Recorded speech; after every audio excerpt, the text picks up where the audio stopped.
Me lëvizjen masive të popullsisë brenda vendit, pas rënies së komunizmit, periferitë e qyteteve të mëdha u kthyen në zona të banuara dendur. Ndërtimet informale gradualisht nisën të organizoheshin në lagje të mirëfillta.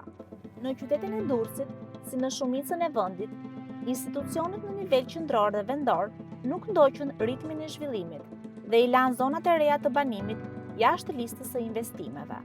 Ndër mangësitë kryesore është mungesa e investimeve për ndërtimin e rrjetit të kanalizimeve për ujërat e përdorura. Zonën e mbaj mend në një shesh pa shtëpi dhe sot një vendbanim prej rreth mbi 60.000 banorë. Banorët që u vendosën në 3 zonat industriale dhe bujqësore në Durrës, fillimisht e pranuan situatën duke shpresuar për nisjen e shpejtë të investimeve. Por, 2 dekada më pas, në zonën e Shkozetit, Ishkënetës dhe Porto Romanos, gjendja e kanalizimeve pothuajse nuk ka ndryshuar. Ka marrë fillimisht zona ka qenë kështu siç e shikoni. Dizastro, pisliqe, gjithë. E po thamë ishte koha e ndryshimit të sistemit të gjithë, ishte siç keni dini dhe vetë. Ujësjellës Kanalizime Durrës është një ndërmarrje në varësi të bashkisë së qytetit. Nga përgjigjja zyrtare e ujësjellësit, mësuam se ajo i ofron shërbim 88.251 abonentëve, por me kanalizime për largimin e ujrave të përdorura mbulon vetëm 27.6% të numrit total të klientëve. Ky shërbim është i fokusuar në qytet dhe në zonën e plazhit, ndërsa në 3 zonat informale mungon ndjeshëm. Sipas ujësjellësit, në zonën e Shkozetit, ajo i ofron shërbimin e ujit të pishëm 6.433 abonentëve, por vetëm 49% e tyre janë të lidhur me sistemin e kanalizimeve.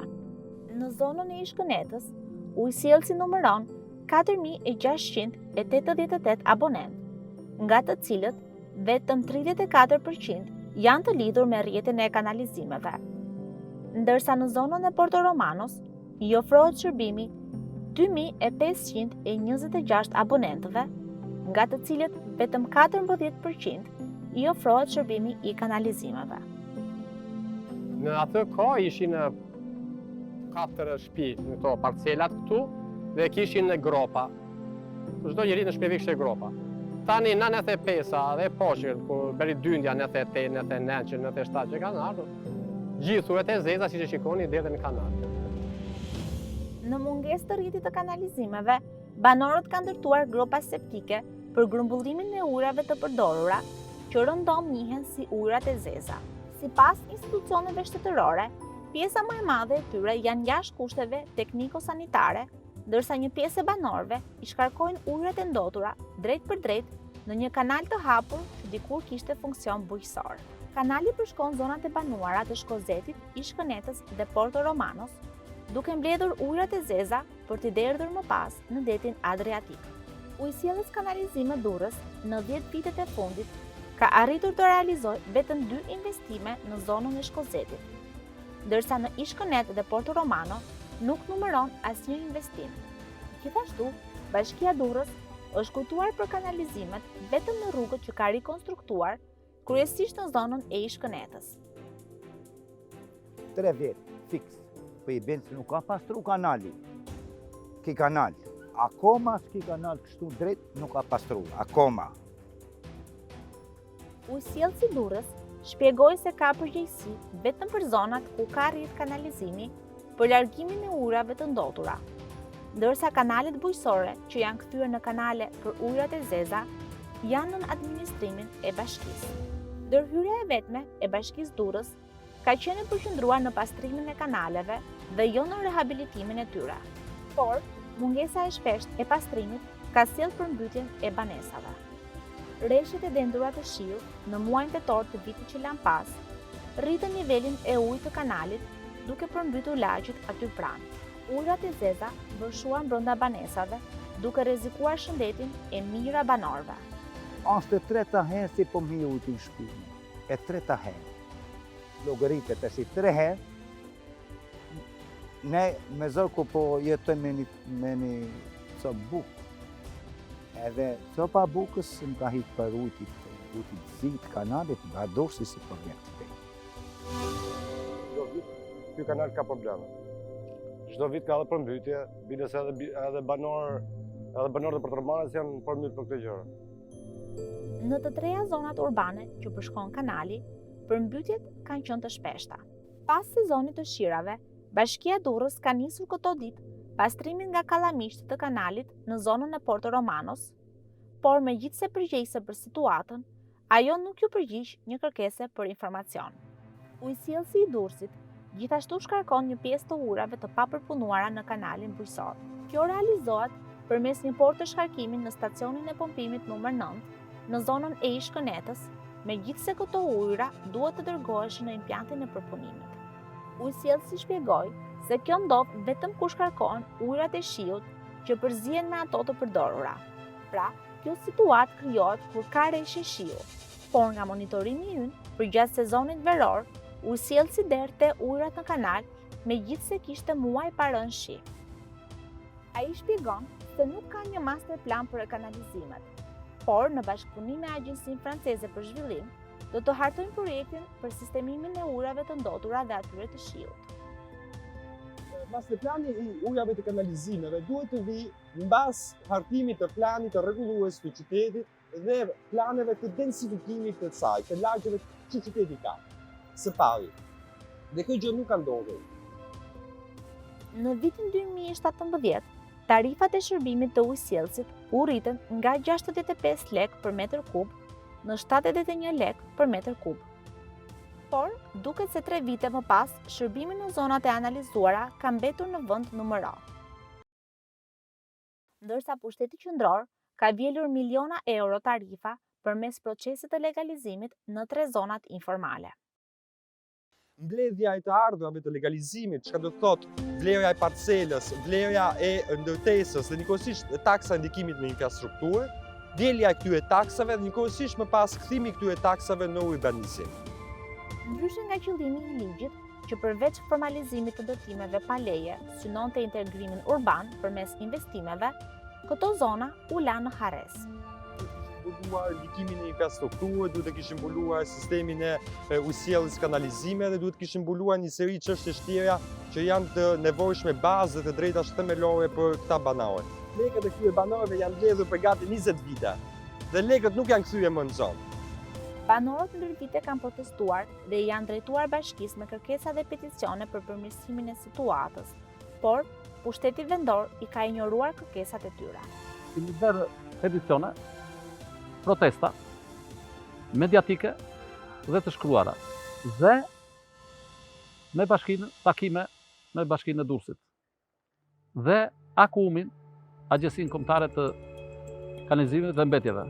3 kyçet kryesore të kësaj, të zgjidhjes së problemi, nuk janë arritur deri më sot. Nga 3 zonat e analizuara, vetëm për kanalin me gjatësi 1200 metra linear që përshkon rrugët Azem Hajdari dhe gjelbërimin e Shkënet, Bashkia Durrës është angazhuar për adresimin e problemit.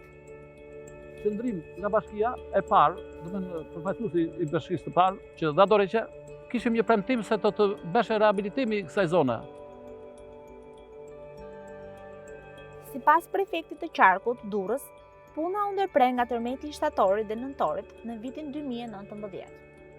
Agjencia Kombëtare e Ujësjelljes Kanalizimeve dhe Infrastrukturës së Mbetjeve në një përgjigje zyrtare shpjegoi se pas ankesës së banorëve të zonës disa herë që nga viti 2019 i kishte kërkuar bashkisë të niste punën për hartimin e projektit për rehabilitimin e kanalit dhe ta dorëzonte për financim nga qeveria. Përballë mungesës së vullnetit nga Bashkia Durrës dhe krizës së shkaktuar nga tërmeti e pandemia, banorët në bashkëpunim me Klinikën e Ligjit Durrës dhe Qendrën Durrësi Aktiv i kërkuan bashkisë rinisjen e punës për hartimin e projektit.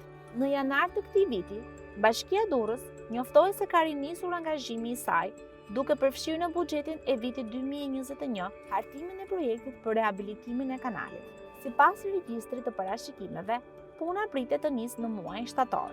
Zgjidhjet e vendimit të territor janë zgjidhje me karakter mjedisor. në përzgjedhjen e duhur të bimëve të cilët do të pastronin mbetjet apo metalet e rënda, në zgjidhjen e duhur të bimësisë e cila do të mbronte erozionin dhe përmbytjet. Kjo është zgjidhje e cila praktikohet në Holland, kjo është zgjidhje e cila praktikohet në Firenze, kjo është zgjidhje e cila praktikohet në shumë territore të ndryshme. Nëse ne do i kthehemi zgjidhjeve inxhinieristike në beton, atëherë kemi dështuar a priori. Investimi në rrjetin e kanalizimeve duket se është jashtë agjendës së Bashkisë Durrës. Duke analizuar buxhetin e saj ndër vite dhe parashikimet, rezulton se vetëm 0.1% e buxhetit i dedikohet menaxhimit të ujrave të zeza dhe kanalizimeve. Me afrimin e fushatës zgjedhore për banorët e zonave të Shkozetit, Ishkënetës dhe Porto Romanos, nis të përsëritet i njëjti refren, me premtime boshe për rehabilitimin e kanaleve. Shteti ka ndryrë këtu, kur vinte në koha e fushatave, vinin si ca kamion, ishin ato plerat, nuk e di ca ithin, herë ithin këtu afër, i shkarkonte ajo skavatori, dhe asgjë tjetër. Shumë raste ku bien shije të mëdha këtu bëhet vetë ujë 1 metër, nuk e sëndon. Gjithmonë ka premtime. Kanali vazhdon për 30 vjetësh. Nuk funksionon. Premtimet vazhdojnë. Çdo 2 vjet do vinë premtime prapë, do vinë zgjedhje, do bëhen premtime. Po kanali po vazhdon po në këtë gjendje është. Këta njerëz janë kryer vetëm si një instrument i mbledhjes taksash dhe detyrimesh, votash dhe një seri gjërash të tjera. Kjo i ka krijuar një lloj varësie ndaj premtimeve elektorale, një lloj varësie dhe njëkohësisht një zhgënjim i gjatë që ka zgjatur për gati 30 vite. Mungesa e investimeve e ka kthyer zonën në një minë me sahat për mjedisin.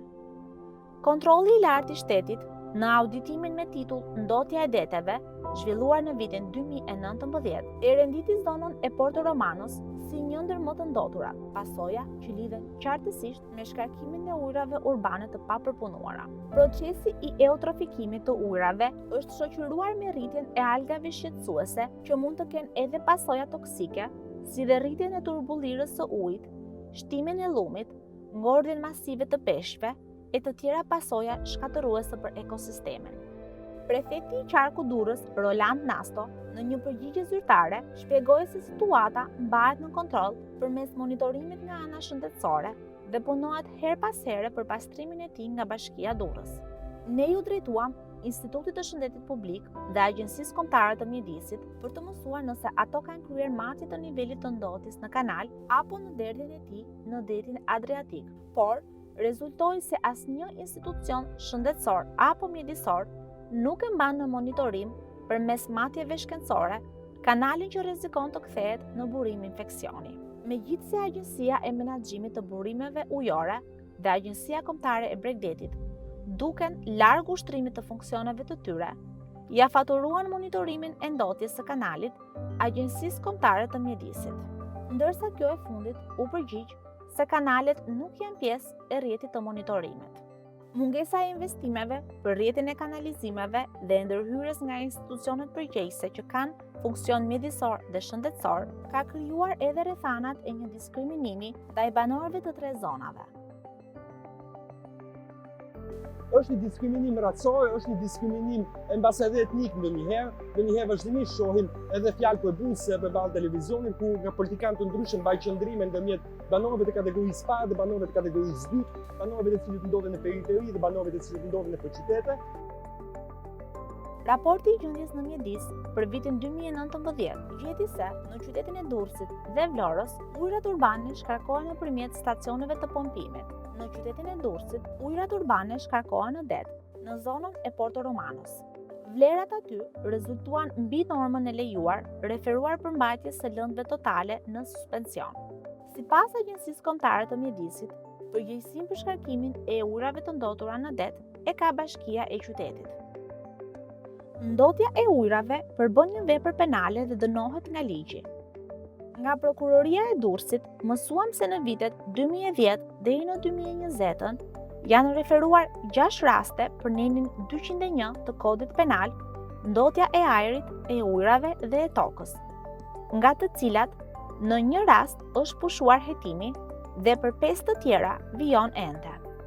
Ndërsa, referuar nenit 203 të kodit penal, ndotja e ujrave, janë referuar 14 raste, nga të cilat 5 janë në hetim, në 3 raste është pushuar hetimi dhe në 6 raste është pezulluar. Megjithëse prokuroria nuk specifikoi nëse kishte rast të shkarkimit të ujrave urbane të papërpunuara, dëshkueshmëria e ulët e autorëve është kthyer në favorizues të ndotësve të mjedisit.